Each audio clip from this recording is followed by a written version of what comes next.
Hi everyone, this is Friedel Courage Raven. I'm here with my recap and review of the Gilded Age season number 2, episode number 4, which is titled His Grace the Duke. And this episode kind of felt a bit slow to me, but it was still fun because it decided to focus on certain relationships and it also basically set the stage for the conflicts that are to come. And I think that the second season is only going to be like 8 episodes long, so if that's true, then we are basically in the mid-season. And like Turner, the battle lines have been drawn, so basically Mrs. Russell is fighting Turner. She's also fighting Miss Astor, and she's ready. She's ready to fight. Anyway, the episode opens up with Mrs. Russell, Bertha, basically inviting a whole lot of people over to look at the work that's been done over at the Opera House, and it is a grand opera house. People are impressed. Even Miss Turner is impressed, and Bertha is like, okay, so does that mean that you'll be supporting the opera? And Bertha's like, no, Turner is like, no, not necessarily. Because Mr. Winterton values his box at the academy so highly, and I just can't change teams, right? And which makes sense because Turner is gonna do everything that basically opposes Bertha, which I mean, it makes sense considering their history. Two reporters come in and one of them is like, can the artist make a sketch of you so that we can report this to the news? And Bertha's like, yeah, sure. Now, while she's holding her pose, this is where this guy ends up asking if she's been hearing these rumors between Miss Blaine and Larry. And of course, Bertha knows that those two have been hooking up, but what she doesn't want is that to become the talk of the town, because she doesn't want that scandal, especially with what she's planned for the Opera House and the Duke. And yeah, Bertha's like, you know what? I need to handle this situation. This is where the guy who is in charge of the opera modifications, he comes in and he's like, Mrs. Russell, I need to talk to you. And Mrs. Russell's like, okay, so what? And he's like, well, we are running into money problems because the boxes aren't being leased as quickly as I had anticipated, and the workers can't be paid, so that's why you don't see any workers around. So we need to fix the situation, and if you have a plan, you need to do it as ASAP. We get this little quick scene in the kitchen where Jack is very excited about, because he's been working on alarm clocks and stuff, and he's very excited about the progress that he's made, and Mrs. Armstrong is of course she's being weird about it, which makes sense, but what was the Byers or something, the cook's name? She's very supportive, and hey, I want to see Jack succeed. Upstairs, it turns out that Mr. Forte, and his name is Luke, he ended up talking about this charity organization and he wants people to donate and stuff.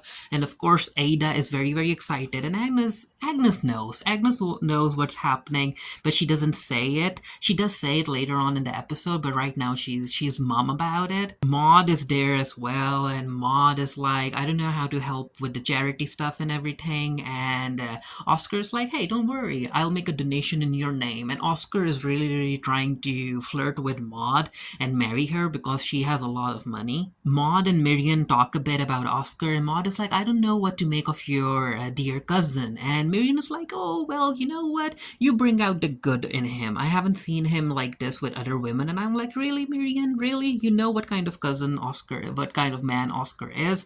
But hey, Miriam is gonna want to help Oscar. It makes sense. It makes sense for Miriam's character.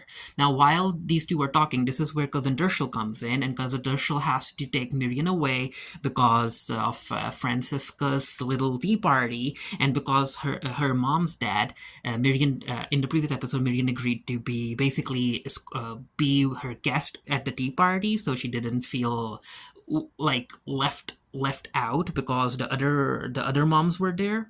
Luke is clearly like head over heels in love when it comes to Ada, and Ada is like in love with him too. Both of them are flirting, and Luke misses traveling and everything. And Ada's like, you know what? If there's one regret that I have, one of the top regrets is I haven't traveled much. And Luke is like, hey Ada, there's still so much you can do. And he kind of brushes his fingers with Ada's fingers, her hand, and I'm like, oh, I need these two to succeed. But you know know that Agnes, oh, that's gonna be a big change for Agnes, and Agnes is gonna do something about it. Over at the school tea, of course, the other moms think that Miriam is actually Francis's mom, and Miriam tries to like kill that rumor, and she's like, "No, I'm just a teacher. It's okay. I'm not her mom." But it really doesn't matter because, as far as Frances is concerned, she wants Miriam to marry her father and become her mother, and Dershel is in it too. And I really, really liked Miriam's expression in this particular scene. She's like, "What the heck have I stepped into?" Like that expression. Larry and Miss Blaine have, like, they continue hooking up, and this is where she tells Larry that, your mom wrote to me and she wants me to visit when I come over to New York. And Larry is like, what about? And she's like, well, it's about those opera boxes. And I'm like, you know what? Knowing Bertha, she's gonna mention the Larry thing too. And Larry's like, yeah, sure, just don't let my mom intimidate you and stuff. And I love you. And Blaine is like, I love you too. And I'm like, wow, I do not see this continuing. George comes in and he's like, hey, girl. He doesn't say that, but he's like, hey, babes. Are we dining together this evening? And Bertha's like, no, not necessarily. And he's like, well, I handled the Duke situation. He is throwing this party, this reception thing, and we are invited.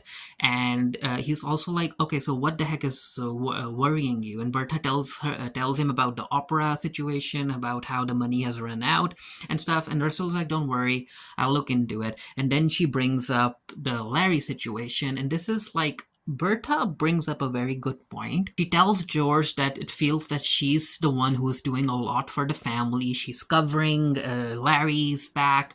She's making sure Gladys meets the right people. She's supporting George, and she's like, you know what? But I feel that no one is supporting me. And George is like, no, that's not true, and you know that's not true because I support you. Then we have the scene between Mrs. Bruce, Church, and Watson, where Watson still hasn't answered when it comes to the offer that his son-in-law made. And he's like, you know what? I want to say yes because I think that he'll take care of me, but I want to hear all of this from my daughter's mouth. I want to meet her in person before I decide to make a decision. We cut to Peggy, and she has arrived at the Tuskegee thing, and she's meeting Mr. Washington, and she's kind of surprised to see how the white people are treating Mr. Washington with respect and stuff, because she wasn't expecting that at all. We get a scene over at the school where the headmistress wants to talk to Marian. Apparently, there's this woman who does these charity classes,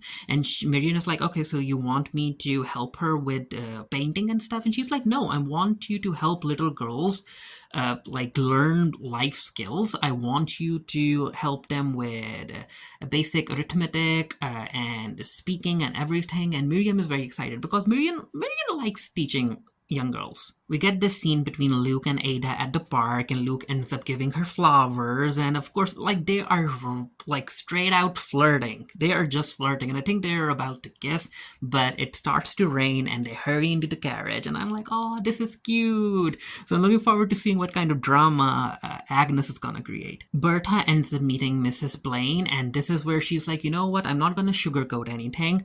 I'm like, you know what, you're having fun with Larry, but I need this to stop. And Mrs. Blaine is like, what do you mean? And Bertha's like, come on, he's way too young for you. And when he's in his prime, you're gonna be very, very old. You'll be walking around with a walking stick. You won't be able to give him any children. So what the heck why the heck are you even doing this? And you should know better when it comes to marrying an older spouse.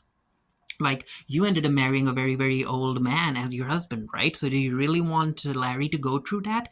And wow, I'm like, wow, Bertha told George. She told George that I'm gonna speak the truth when I meet Mrs. Blaine, and she did. And that gives Mrs. Blaine like a very, very harsh reality check. And I'm like, hey, good for Bertha. She needs to look out for her family. Luke ends up dropping Ada at her house, and this is where he's like, you know what? I can't wait to see you next Sunday. So can you meet me earlier? Why don't you come over to the church and like see the rehearsals and stuff? And Ada's like, yeah, I would love that. Of course, Miriam is very happy that Ada is happy, and Ada is like, Miriam, before Agnes kind of finds out, can you handle these flowers for me? And Miriam's like, yeah, don't worry, I'm with you, Aunt Ada. So the three women are having dinner, and this is where Agnes decides to bring up the Luke situation, and she's like, Miriam thinks that you're engaged in a full-blown flirtation with Luke. And we're just like, I didn't say that. And Agnes like, you didn't have to say it. But I know what's up. And Ada doesn't refuse, and Agnes is like, what the heck is happening in this house? And while this scene is taking place, when it comes to the flowers that Luke ended up giving Ada, apparently there's like a bee in those flowers, and it's causing commotion, it's annoying, and Agnes is like, yeah, Bannister, just take the flowers away so that the bee can be taken away too.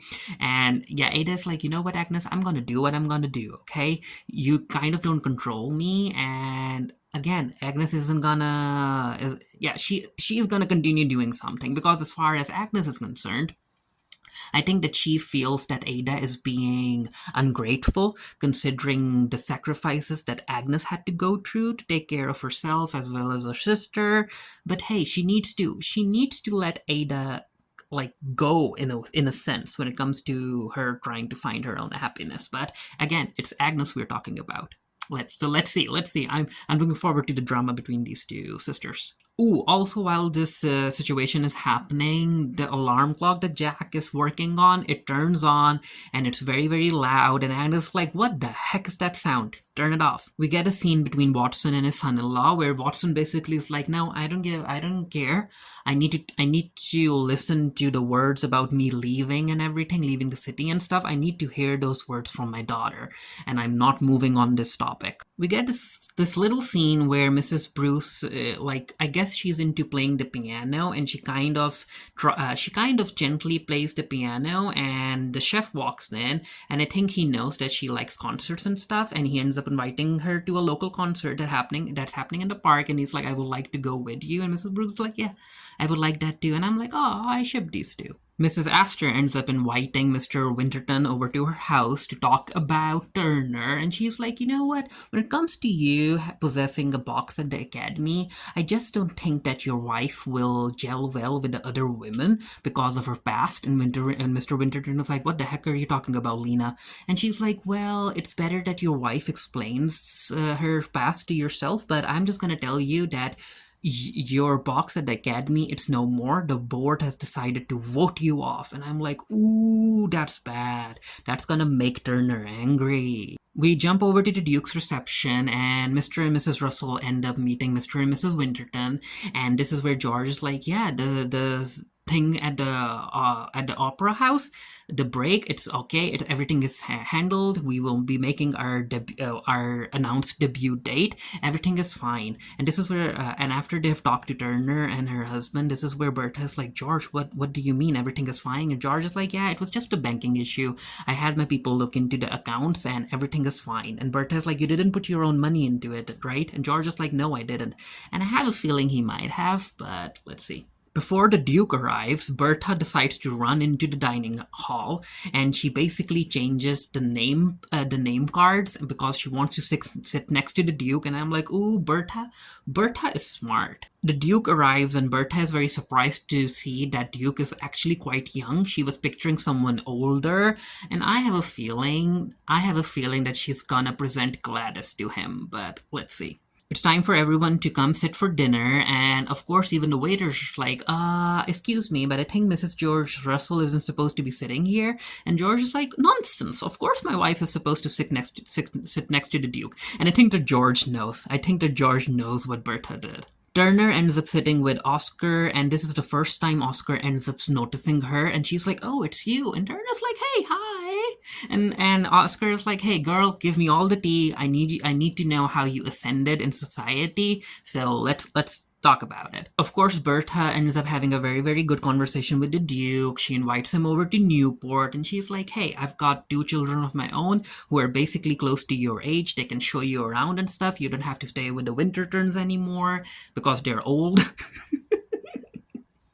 But come on over. Peggy and her boss are enjoying dinner over at the Washingtons, and yeah, even Mrs. Washington also teaches the girls. I think she teaches them how to make dresses, which they sell, which ends up being a source of revenue for the school. And she's like, you know what, these little girls, they'll be very, very impressed to meet you, Peggy, because now they have a dream. They can imagine that being black women, they can aim higher, they can become writers and stuff. Oscar ends up having a little conversation with Maud, and she's like, so, what do you know about my family? And Oscar is like, you know what? I know that your family is complicated, but whose family isn't, right? And I'm like, Oscar is gonna say anything and everything to make her marry him. The conversation at the dinner table ends up becoming very, very intense when it comes to how Mr. Washington is handling the situation with the white community and how Peggy's boss thinks that the white people should be handled.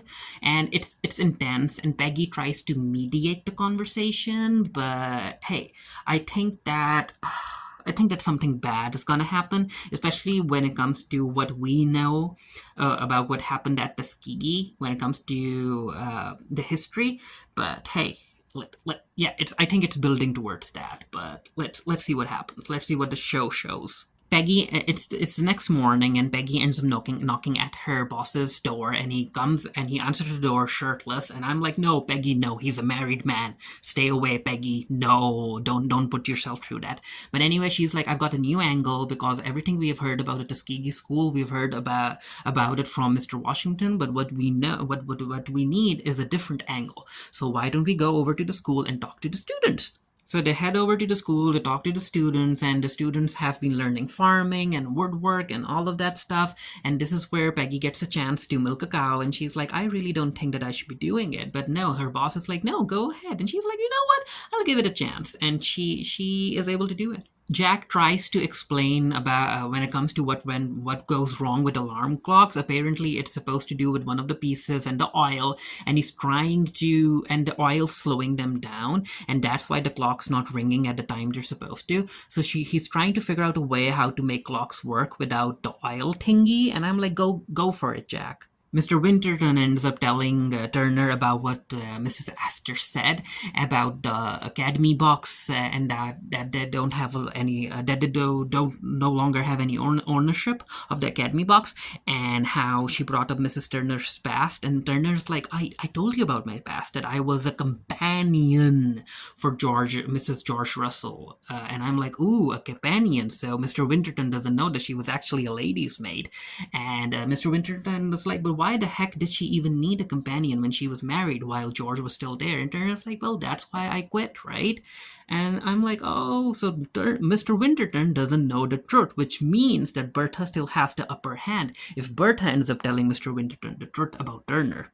Oscar and Maud talk about Maud's finances and everything, and Oscar is like, you know what, maybe I can help. I am a banker, right?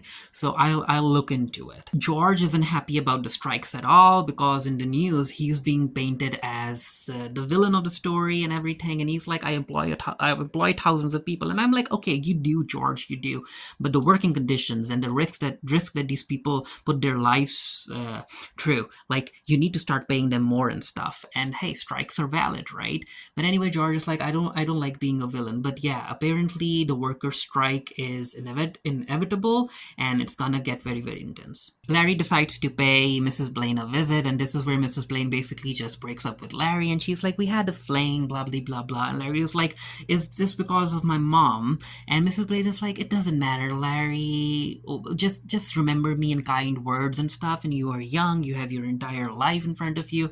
And I think that Larry, even though he's heartbroken and he doesn't necessarily try and force himself into Mrs.